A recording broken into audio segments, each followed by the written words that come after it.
Good morning, everyone. Good morning. Happy Sabbath. I'm trying not to keep y'all here too long, but I'm also not trying to make this too short. I have a timer aiming for 30 to 45 minutes. I know we all want food right about now, so. When I was born in Athens. My parents were living in Sportsman's Paradise, so not very far from here at all. I was born Athens Hospital. Leanne, my mom, got home, holding me, handed me off to my oldest sister, who was 9 years old, and said, "Here's your child, take care of her." So I was not legally adopted obviously when my mom was 9 years old, but she raised me from the second I was born. She changed my diapers, she made the formula for me, everything like that. Because Leanne, my biological mom, did not have any kind of maternal instincts. She did not want to have a child. She didn't want to raise a child. She never wanted kids. It was my biological father who did. And of course, he didn't want a girl. He wanted a boy, which was something that was very hard for me growing up, constantly hearing from my biological dad, "I really wish you had been a boy. I always wanted a boy. So that was really hard for me growing up, having, a mom, my biological mom, who didn't want me, didn't have any maternal instincts, constantly told me that she never wanted to have kids, and then a dad who was always saying, "You should have been a boy. I always wanted a boy to grow up and play football with. I wanted the star athlete boy," and always blaming me as though it was my fault. I chose in the womb to be a girl, specifically despite him. But I was very lucky to have been raised by my adoptive mom, my oldest sister, because she was very caring. She was just a great parent. Even at 9, 10, 11 years old when I was just a baby, she took on the responsibility. But she was always that kind of person. When she was growing up, Sean wasn't in the picture. Sean is her stepfather. But she was told, first day of kindergarten, that she was going to have to wake herself up, make herself breakfast, and walk herself down to the bus stop. 5 years old. So she, very early on, learned how to be an adult. She never got to have a childhood like I did. But I still had to live with my adoptive parents, or not my adoptive parents, my biological parents, because, well, one, my adoptive mom was very, very young, but then also my parents, my biological parents, wanted the tax benefits of having a child. So they had another one when I was 2, my younger brother, and the same thing happened. Leanne came home with the baby all bundled up, handed him to my sister, my mom, and said, "Here's your second one, have fun." And so my mom grew up, my adoptive mom, she grew up and the only thing she ever wanted to do was to adopt my brother and I legally at some point. And that's something that still hasn't happened, but I'm looking into adult adoption. And it hasn't been able to happen simply because Leanne, even though she doesn't want to be a mom, she doesn't want to raise kids, she wants the status of kids, and she wants the tax benefits of kids, and things like that. She wants to be able to talk about how great her kids are, how good they're doing in school, all that, without actually having to raise them and put any of the hard work that comes in with having well-disciplined kids and smart kids and things like that. But I grew up in a very bad household. It was very confusing having an older sister that was a mom, calling her mom, having her raise me, and then having Leanne and Sean in the house, who were grown adults, but acted like children. They would fight constantly. Sean was a drunk. He abused Leanne. And I saw all that as a child. I was shielded from most of it by my mom, but I saw that as a child and thought, that's what love is. This is what's normal. This is how relationships work. And that came in very bad later on in my life, and I'll tell you, but I remember Sean throwing gasoline in Leanne's face and all over the house and threatening to set everything on fire because, I don't know, he was having a bad day, he was drunk, any number of reasons.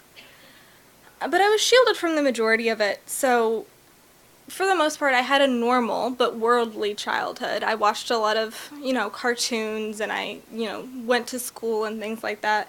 I was told that I was a gifted child, that I was very, very smart, and that I didn't have to study, and, all this stuff. And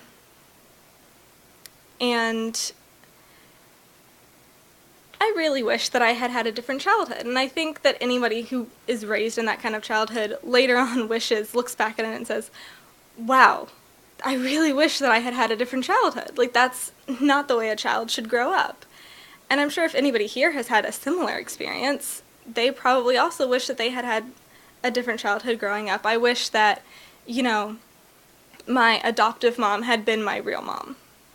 And, it still kind of annoys me when I hear people call her, what's your sister doing? Or, talking about my adoptive dad and, saying, well, what's your brother-in-law doing? How are they doing? Like, it still kind of annoys me because they're not my sister and my brother-in-law. They're my parents. They're the one who raised me. My dad, when he met my mom in high school, they were going to start dating, and my mom pulled a picture of my brother and I out of her wallet and said, I have 2 kids, so if you want to be in a relationship with me, you're going to have to deal with that. And my dad, who was born in Mexico and came here illegally when he was 7 and then later became a citizen, he came here looking for a better life, saw my brother and I a picture, fell in love with us. He didn't want kids, but he saw the 2 of us and was like, yeah, I want to be a dad for these kids. These kids are adorable. He met us, and the first day that I met my adoptive dad, I was in elementary school, so I was probably about 5 or 6. I told my mom, I was like, you better marry him, because he's a really good guy. If you don't, I will. And I started calling him Dad, maybe a month or 2 after they started dating, because that's how he was to be. He raised me. He took me out to the park on weekends and, played basketball with me and things like that. Things that a dad would do. He helped me with my homework when my mom couldn't. He took care of us, gave us baths, things like that when my mom couldn't. And when Leanne and Sean were out drinking or out doing something until super late at night, I rarely ever saw my biological parents when I was growing up. They were there, They were in high school. They were doing high school things as well. They were, planning proms. They were, trying to make high school memories, but at the same time they had these 2 kids. Me being 5 or 6, my brother 2 years younger, and they were also taking care of us, driving us to daycare, picking us up, things like that, helping us learn math. And I'm very, very thankful for them, because they shielded me from a lot of what was going on when I was growing up. A lot of the abuse. Of course, some of it leaked out, and I did see some of it, but they shielded me from the majority of it. When I was growing up and I would break something or, mess something up, my mom would take the blame. She'd lie to my biological parents and say, yeah, that was me who, broke the TV. I'm really sorry. And she would end up getting beaten for it. Black and blue, she would have, huge bruises, welts in the shapes of hands on her. And I'm really glad that she was there. It breaks my heart to know that she had to go through that, but I'm so thankful that she was there to shield me from that. And to just, look at me, someone who was pushed on her at 9 years old. She didn't make the choice to raise a child at 9. She had to. But I was so glad that she stuck around and decided that she didn't want me to experience the same things that she had growing up. The abuse, the seeing those kinds of things, and she shielded me from it from when I was born. And then eventually, she left. After high school, she left. She had to go start her own life. And so I was, let's see, she was 18. So I was about 8 or 9 when she left. And that's when everything that had started happening to my mom while she was growing up started happening to me. And I learned very early on that the role that my mom had carried, the shielding the youngers from what was going on in the house, fell onto me. I was shielding the same things from my younger brother, 2 years younger than me. I was doing the same thing. He'd break something and I'd lie to my parents and say, yeah, that was me, I'm sorry. And I'd be the one taking the punishment for it. And it really got bad when I started high school. I was starting to learn things about my mom's childhood that I didn't really understand. I was starting to see more and remember more about my childhood when I started high school. I was starting to, see the abuse more and more often. And it was mostly just because I was older. They looked at me when I was a child and was just like, well, she's a kid, you can't go too hard on her. And I thought that, that's just how discipline was. You got hit. But, of course, I wasn't hit to the extent that a normal child is. It was worse, but I thought this is normal, this is how it is. And then when I started high school, it started to get worse. And I remember, it was early years of high school. Or maybe not even, it may have been the summer before I even started high school, but I was notorious for taking plates from the kitchen, filling them up with food, taking them to my room to eat in front of my TV, and then leaving them there. And I think a lot of kids nowadays, it's something that's not, super uncommon to see that. And that's something that I did, and it was something I was always told not to do, but I still did it because, I was a brat. And I had a very dirty room, because when I was growing up and my mom was shielding me from things, if my room didn't get clean, my mom would get beat for it. And so she was the one who would clean my room if I didn't. So I learned when I was younger that I didn't have to clean my room, that there was always going to be someone cleaning for me, which was not a great lesson to learn, especially later on in life when I'm starting high school and my room still looks like a mess. It looks like something from, the Hoarders TV show.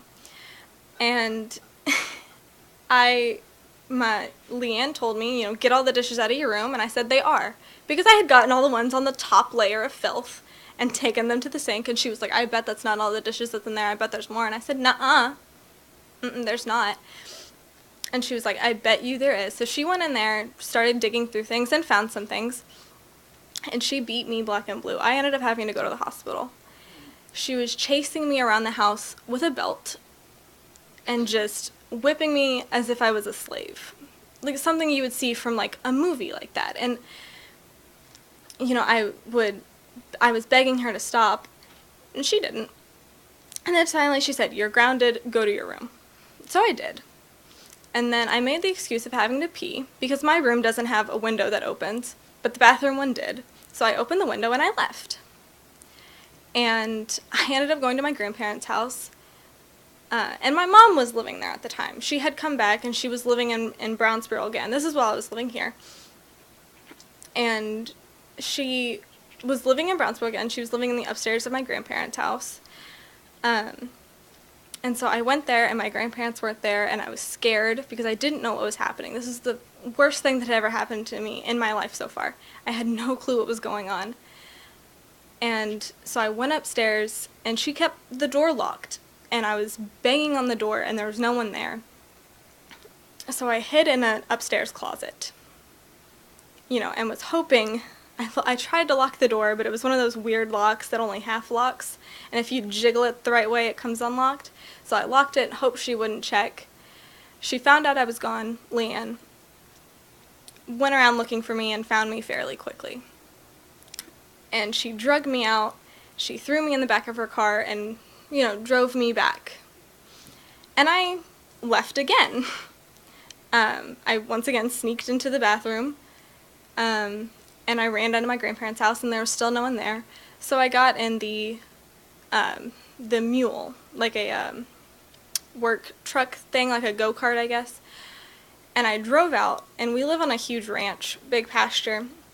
So I drove off into the woods and decided that I was going to hide there until someone came home. And I ended up walking barefoot, probably about half a mile through the woods, and, back up to the house. And the whole time, my grandparents were shouting for me. They had come home and they were shouting for me. But while they were shouting for me, they were also saying, "You better get back here. We're going to light you up when you get over here. How dare you run away? And they didn't even know what had happened. All they heard was that, oh, she was grounded and then she left. They didn't hear the whole story. And even if they had, they wouldn't have cared because, Leanne was their golden child. She was the youngest and she got away with everything. So, of course, she's not that mean and that evil to have done something like that to a child. It was me making things up and being dramatic. But finally, my actual mom, my adoptive mom, found me, and she took me to the hospital, and they took pictures of me. And I had huge horseshoe-shaped welts all in my legs and my arms, and I had scratches from walking through the woods, and I was dehydrated. And I had huge bruises on my arms, and you could see the fingers, just like it was with my mom when she was growing up. And so the hospital staff took a ton of pictures of me. They called CPS. I talked to a CPS agent there. And then I was finally discharged. It was like the middle of the night when I was discharged. I got there in the afternoon, and they kept me for the night. And then I was discharged. And the hospital staff told me, "Don't go back to that house. Go stay somewhere else for right now. Don't go back there."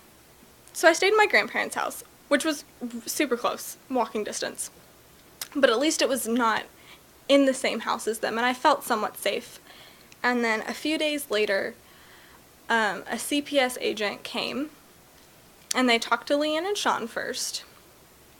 And, Leanne and Sean, you don't abuse children for that many years and then not learn how to become a liar and a manipulator and get things you want. So they lied and manipulated and said, "Oh, that's, here's what happened, here's our story." Showed them my room, showed them how dirty it was and that it looked like an episode of Hoarders. And said, "We love her, we're just trying to get her to listen and we don't know why it isn't working. And yes, maybe we went a little overboard, but we didn't mean to." So the CPS agent came over to my grandparents' house and saw me, didn't even listen to my story, just said, "Your parents obviously love you. You have to go back." And so I had to stay in that house until I was 18. And during that time, I met someone, and his name was Justin. And I'm not going to share his last name because there's still things going on with this situation, but I met him, and he seemed really nice, and he was really funny. And I was 15 at the time. Well, I had met him back in junior high, but it was 15 when we really started hanging out, and he'd take me out to movies, and he'd take me out to the stores and buy me things. And he was 18, 17 or 18, when he started hanging out with me a lot. And he got very good at noticing when I would want something from a store, and it didn't take long before, he'd take me to Hot Topic in the mall or to Hastings or to Starbucks or something like that, and he'd wait until I saw something I liked, until I looked at something a few seconds longer than I looked at anything else in the store, and then he'd come up behind me and say, "I'll buy that for you, but you're going to have to do something for me later. It'll just be, something I want, and won't be anything huge. But, for a ticket of anything you want, I'll buy you that shirt. I'll buy you that, that blanket. I'll buy you that, coffee from Starbucks." And at first, it was little things. It was, "Okay, well, we'll go to the park and hang out. That's what I want to do. That's my boon. That's what I want." And I said, "Okay." And I'd take him out, or he'd take me out to the park or wherever, and we'd hang out. And then later, it got worse, progressively. And to make this long section of my life, this went on for about a year. To make the long section of my life shorter, I was raped when I was 15 by this man. And I still remember the sound of his car door locking and him saying, "You're not going home until I get what I want from you." This happened for a year. Not just the grooming me, but the abuse happened for a year. And it's still happening. Well, it's not still happening, but, I'm still reeling from the effects of what's going on. And there was so much emotional abuse after I cut him out of my life. He catfished me. He made fake accounts to still talk to me online. And he'd find my number from places and call me at random times just to pretend like he was someone else and just hear my voice. And it was so scary because I never knew what was happening, what was going to go on. And this is a small town. It happened here. I could run into him anywhere. Still, I could run into him anywhere. And a little update on that. I have more things to talk about, but a little update on that. I've since talked to someone. There was someone when I was in senior year of high school. She came up to me one day while I was in class and was like, "Hey, do you remember Justin?" And then his last name. I said, "Yeah." And she said, "Was he ever like a little too handsy with you?" And I froze up thinking of the situation. I was like, I have to go do notes. Bye. And I never talked to her again until a couple months ago when I remembered that. And, things like nightmares and my PTSD was getting really bad. And I thought about that situation and I called her. I found her on Facebook and I called her and I said, "Hey, do you remember 2 years ago when we were in high school and, you came up to me in A&P and asked me about if Justin had ever been handsy?" And she said, "No." And I was like, "Well, the answer to that question is yes, and I'd like to talk to you about it if you're open." And she said, "It's really great that you did because something happened to me recently with him. And I'm not sure what happened because I was drunk." And it turns out now there's about 8 or 9 people, not just girls, but people, and we're all trying to get together and press charges now. This has been 5-6 years after it happened to me, I think, and finally things are happening, and I'm really glad about that. But after that happened when it stopped happening when I was about 15 or 16. And it stopped happening my sophomore year. So I was about 15 probably. And then the next year, my junior year, Staten moved here. So I was in this really bad relationship with this guy. It was not an actual relationship. And then the next year, Staten moved here. And at the time, I was dating somebody else. And he had a class that was the same teacher as one of Staten's classes. And so during lunch, my boyfriend and I would go to the classroom while Staten's class was going on so he could do homework. And that's how I met Staten. And I remember thinking that he was really cute, which is not something that you should think about a guy as soon as you meet him first time, especially when you have a boyfriend. But I thought he was really cute. I tried to not think that he was really cute because I had a boyfriend, but that didn't stop me from thinking he was really cute. And I started trying to talk to him, and he was very dismissive.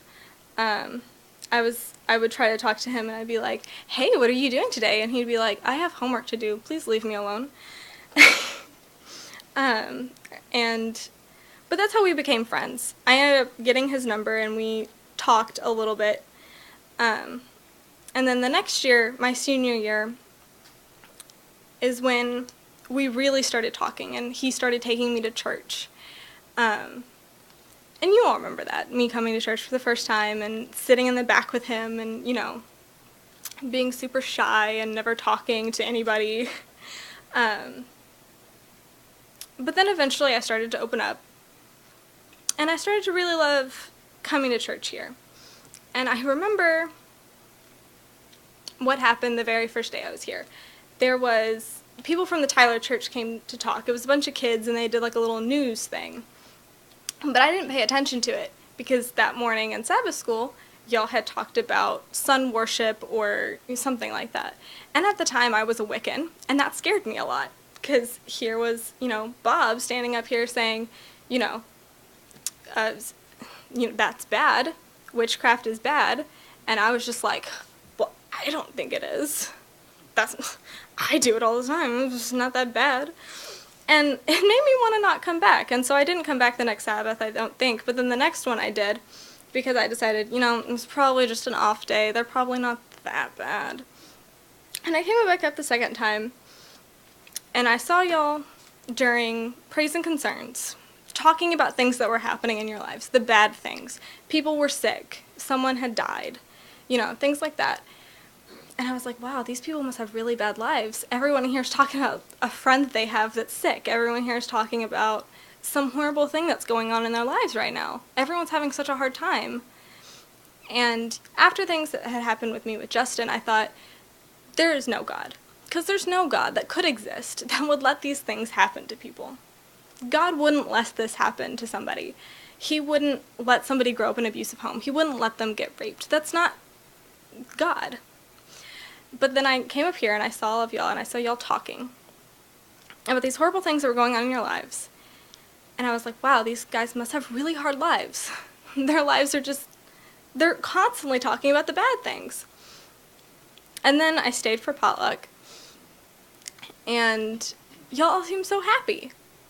Y'all were laughing and chatting with each other, and I was so confused. I was like, how are these people? Their friends are dying. Their friends are sick. They're sick. How are they still so happy afterwards? How are they still chatting? How are they still... And, I thought, this is the kind of life I want to have. I don't necessarily know if I want to be a Christian, but this is the kind of life I want. I want bad things to happen to me, and me to still be happy, and to still, look at the up and up. And of course I had lived such this bad life. And I had always been sad, because you can't live a life like that and not know God and still be happy. I don't think it's possible. So, I saw all of you guys with your bad lives, and y'all were up here chatting and laughing, and I was like, that's what I want. I want to be able to, have bad things happen to me. If something that has happened in my past, something similar were to happen again, I want to still be happy. I don't want to let that bring me down a whole bunch.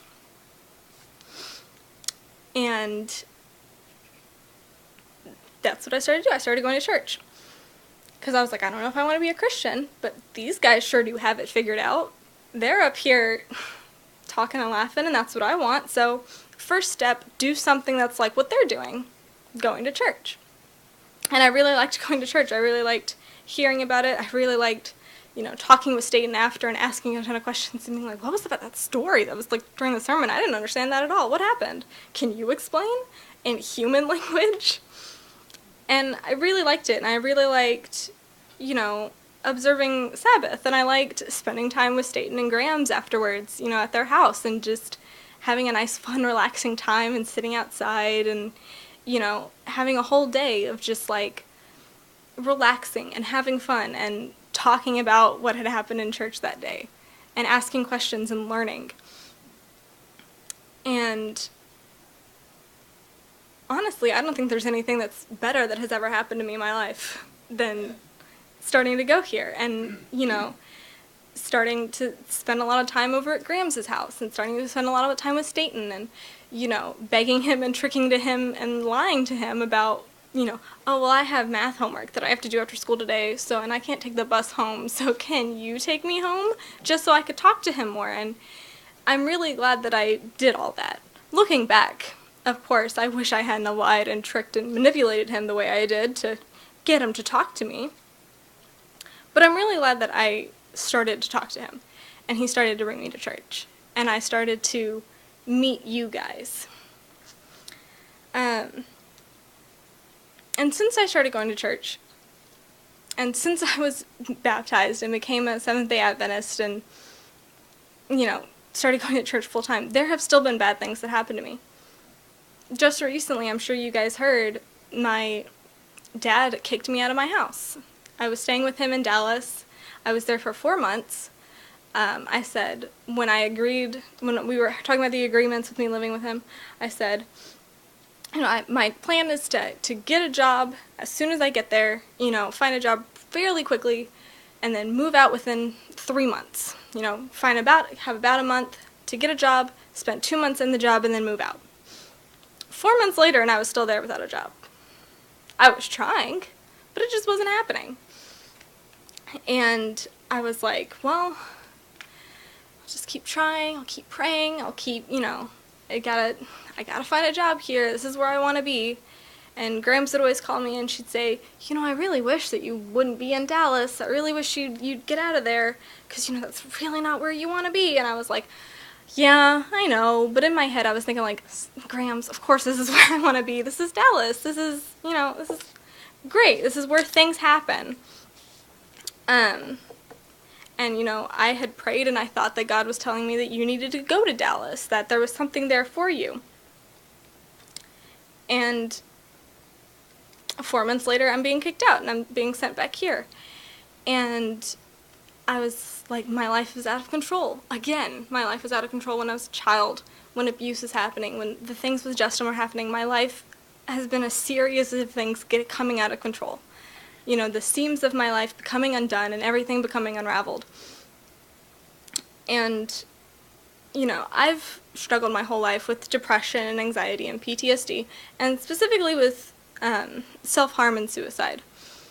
And I thought, it was a couple weeks ago, about a month ago, when this all happened, I was like, you know what, I was wrong, obviously, about God telling me to come here to Dallas. Obviously. I guess, maybe I'm not as connected with him as I thought I was. Maybe my relationship with him isn't as great as I thought it was. Guess it's just time to die because I don't have anything left. My dad's kicking me out. I can't find a job here. I flunked out of college. My life is a mess. Time to die. And then I just didn't. I got on, the internet, and I was looking at some Christian blogs and their posts, and they were all like, God still loves you even when bad things are happening, even when you're doing bad things, even when you're not listening, he still loves you. And, those kind of motivational posts, and I was like, I guess I'll wait. And then, that's when God really was actually talking to me, and I didn't see it, I didn't hear it.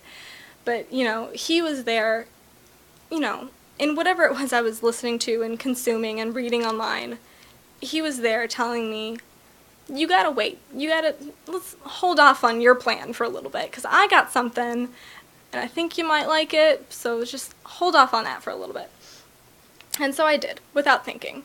And I'm sure y'all all heard my testimony of, why I started going to church. I asked Dayton out of nowhere if I could come, and I didn't even think of it. It just came out of my mouth. And it's a similar situation. I was just, I wasn't even thinking. I was just like, I guess I'll hold off. Guess I won't. And that's when I feel like God really talks to you, is when your life is out of control. When, things are messed up and you don't know what's going on. You don't have a plan. You thought you had a plan, but it ended up falling through. I feel like that's when God talks to you the most, is when you're not actively reaching out for him at that point. When you're just confused and you're scared and you're lost and you don't know what's happening, and all you can think of is my life is over. Or, what's going on? There's, I feel like that's when he really comes down and really starts to talk to you. I feel like it's at your lowest points. Because when you're at your highest points, things aren't that bad. Things seem fairly good. And, you're praying every day, and you're going to church a whole bunch, and, you're really thinking about, the Lord, you're talking with others about him, and life seems grand, and you're like, obviously I'm so in tune with the Lord, I have such a great relationship with him. And then the bad things happen, and that's when he really talks to you. That's when he really, starts to mentor you. When things are going good, he doesn't need to be there holding your hand. Because you, for the most part, you've got it. He's still there, and he's still talking with you, and he's still guiding you through life, but he isn't necessarily standing right there next to you when those kinds of things happen. It's when things are messed up, and you're not looking towards him, when you're looking away from him. That's when he comes behind you and whispers in your ear what you need to be doing. And you're not asking for him to whisper in your ear, but he still does. And, you, of course, at the time think, well, it was my own thought. And then you don't realize until later when things are good again that you're like, no, that wasn't my own thought. That was God, showing me my path and guiding me to where I'm supposed to go. And that's something that I feel like takes a long time to learn. And I'm very fortunate to have learned it as early as I feel like I have. Because, I'm only 19, just barely even. But I feel like I've lived a much longer life than most 19-year-olds have. Most 19-year-olds don't grow up in the situation I have. Most 19-year-olds don't suffer the kinds of abuse that I have. Of course, it's common and it happens and everyone hears about it, but no one talks about it. But it's not something that most 19-year-olds really have to deal with. And so I feel like I've lived a much longer life. I know I'm only 19, but it already feels like I'm almost 40 with all the stuff I've had to put up with in my life.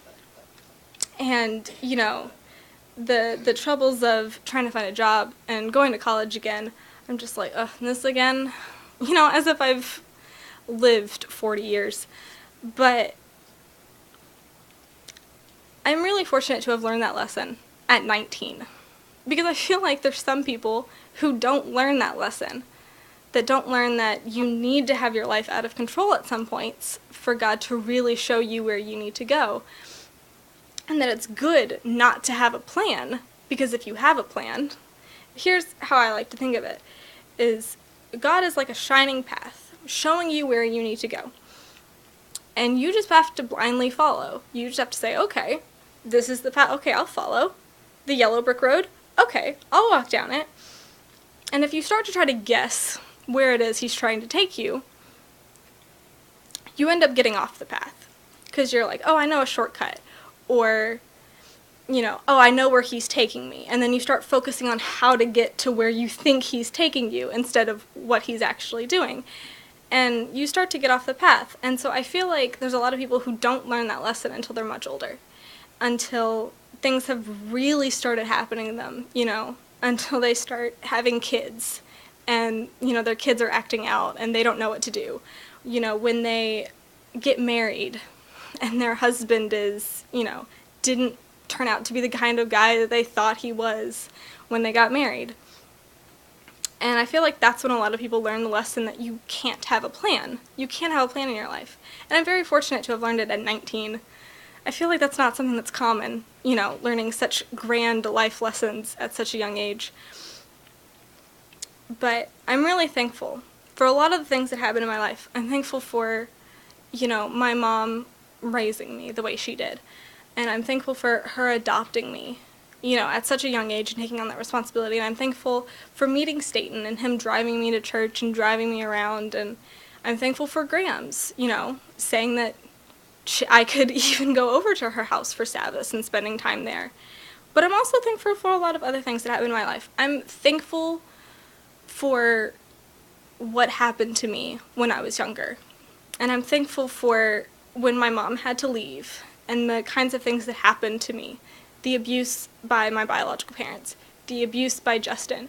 And I know that some people will kind of look at that and be like, how could you be thankful for that? How could you be happy that those kinds of things happened to you? But they taught me that lesson. They taught me that you can't have a plan. They taught me that when things are out of control, when things are going bad, when bad things are happening, that's when he steps in. It was, for a lot of it, what happened with Justin caused me to have the boyfriend I did when I met Staten. If what had happened with Justin hadn't happened to me, I wouldn't have met the next guy, and I wouldn't have met Staten, and I would not have came here. I wouldn't have started going to church.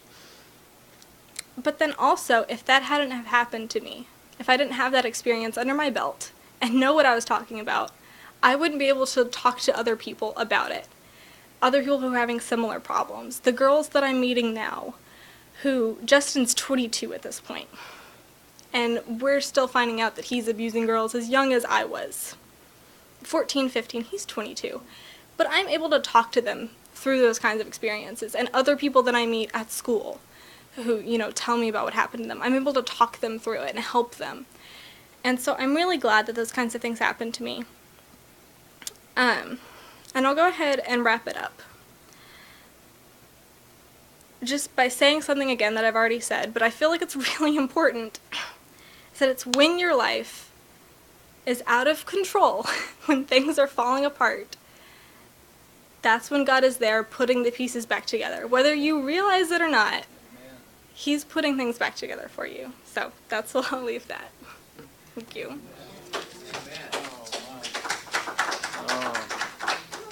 Precious Brea, wow, what a story. And as I am hearing you, I realize you've learned a tremendous amount about God, about who He is, how He works. And as you continue, this story is not over by any means. It's there's a lot to go, a lot to happen yet. And I'm going to pray for you even more. But here's a brand plucked from the burning. Here's a root out of dry ground. And those phrases were applied to Jesus, but they also apply here. Wow. Anyway, Brea, we're with you. We want to be available. Yeah. And how can we best do that? So anyway, we do have another hymn.